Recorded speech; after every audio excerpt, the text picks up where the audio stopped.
সিন্ডিকেটের অন্য সদস্যরা। দুদক সূত্রে জানা যায়, 2011 সাল থেকে 2024 সাল পর্যন্ত সময়ে সওজের মোট কাজের 90% করেছে 12 থেকে 15টি ঠিকাদারি প্রতিষ্ঠান। ওই প্রতিষ্ঠানগুলো একক ও যৌথভাবে প্রায় 75,000 কোটি টাকার কাজ পায়।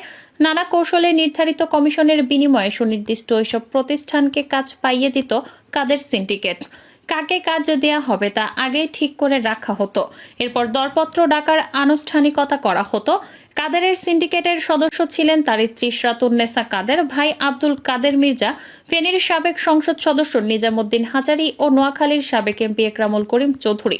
বাংলাদেশে ক্ষমতাসীন দল আওয়ামী লীগের সাধারণ সম্পাদক ওবায়দুল কাদেরের বিরুদ্ধে দুর্নীতির অভিযোগ নতুন কিছু নয়। নির্বাচন কমিশনে কাদেরের নিজের দাখিল করা হলফনামা অনুযায়ী 2008 বা 2009 সালে তার বিরুদ্ধে অন্তত 6টি দুর্নীতির মামলা চলমান ছিল। আওয়ামী লীগের সাধারণ সম্পাদক ও সাবেক মন্ত্রী ওবায়দুল